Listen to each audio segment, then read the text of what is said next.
એક નવા દોરમાં આજે આપણે આવી ગયા છીએ કચ્છ જિલ્લાના વાગડધરાનું અજય ગામ એટલે કે ભીમાસર.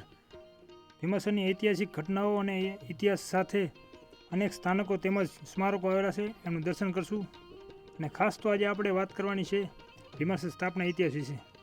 મિત્રો, એમ કહેવાય છે કે ભીમાસર જે હાલમાં જે વસ્યું છે એ જગ્યાએ રાજપૂતો પોતાના ગાડા જોડીને જઈ રહ્યા હતા. હાલમાં જે ભીમાસર ગામ છે ત્યાં પડાવ નાખેલો હતો. તેમાં બપોરને ટાણે એક અદ્ભુત દ્રશ્ય જોવા મળે છે. એક સસલું દોડતું નીકળ્યું, તેની પાછળ નેહડાના કૂતરાઓ દોડ્યા અને થોડી વારમાં અદ્ભુત દ્રશ્ય જોવા મળ્યું.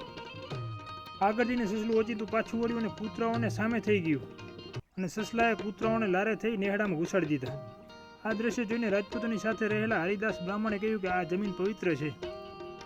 અને જમીનથી પ્રભાવિત થઈને હરિદાસ બ્રાહ્મણે રાજપૂતોને કહ્યું કે આ જગ્યાએ ગામ વસાવો, કારણ કે આ જગ્યાએ જો ગામ વસે તો એ અજય ગામ રહેશે. રાજપૂતોની સાથે રહેલા ભીમાજી મકવાણાએ કહ્યું કે કોઈ દેવસ્થાન વગર કઈ રીતે ગામ વસાવવું. ત્યારે હરિદાસ બ્રાહ્મણ કહે છે, જાઓ પેલી જ્યાં તમને જાળી દેખાશે એ જાળીમાં જૂનું શિવલિંગ હશે, ત્યાં પહેલાં જૂનું શિવ મંદિર પણ હશે.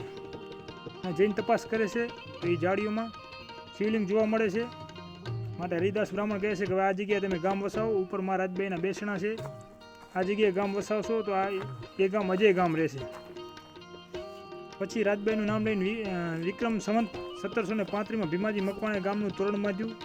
જ્યાં શિવલિંગ નીકળ્યું હતું ત્યાં ભીમેશ્વર મહાદેવની સ્થાપના કરી અને ગામનું નામ ભીમાજી પરથી ભીમાસર રાખ્યું.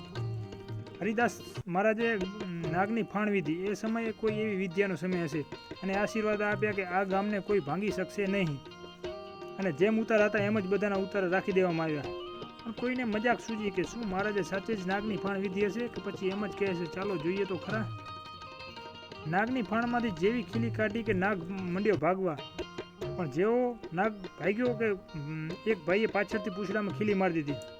હરિદાસ બ્રાહ્મણને ખબર પડી ગઈ કે નક્કી કોઈ ના કરવાનું કર્યું છે અને તરત તે ત્યાં પહોંચી ગયા અને જોયું તો નાગના પૂંછડામાં ખીલી હતી. બ્રાહ્મણ દેવતા ક્રોધે ભરાણા. તેમને બીજું તો કાંઈ ના પડ્યું, પરંતુ ગામ લોકોને કહ્યું કે હવેથી આ ગામ પાસમોવાળું રહેશે. મતલબ કે આ ગામમાં કોઈ પણ કાર્ય જે લોકો પહેલાં ઉપાડશે એ નહીં થાય, પણ પાછળથી બીજા લોકો જો કાર્યને ઉપાડશે તો તે તરત થઈ જશે. એના પરચા હાલમાં પણ મોજૂદ છે અને ગામ લોકો કહે છે કે હાલમાં પણ એવું જ થઈ રહ્યું છે. જો જે કોઈ કાર્ય હોય છે જેને પાછળથી ઉપાડવામાં આવે ત્યારે જ થાય છે. ભીમાજી મકવાણે ગામનું તળાવ ખોદાયું. તેમના ભાણેજ કાંધાજી પરમારે ગામમાં કાંધેલી ખોદાવી. વિક્રમ સંવત 1795માં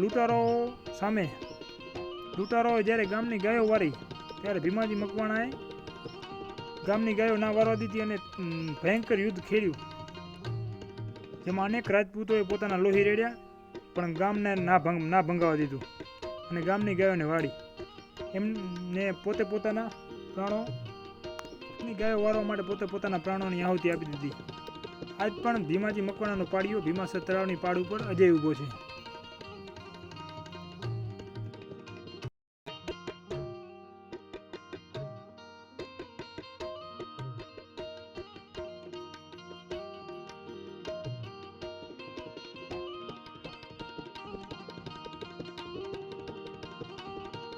ભીમાજી મકવાણાની પાળિયાની બાજુમાં મિત્રો બીજા પણ ઘણા પાળીઓ આવેલા છે. કહેવાય છે કે ભીમાજી મકવાણાની સાથે ધીંગાણામાં બીજા રાજપૂતો પણ કામ આવેલા. એ બધા જ રાજપૂતોના પાળીઓ આજુબાજુમાં આવેલા છે. પરમાર શાખાના રાજપૂતો, બારડ શાખાના રાજપૂતો, મકવાણા શાખાના રાજપૂતો, ગોવિંદ શાખાના રાજપૂતો વગેરે શાખાના રાજપૂતો ભીમાજી મકવાણાની સાથે ધીંગાણામાં કામ આવેલા. બધા જ પાળીઓ બાજુમાં આવેલા છે. મિત્રો, બીજા પણ અસંખ્ય પાળીઓની વાત આપણે નેક્સ્ટ વિડીયોમાં કરશું. જય માતાજી.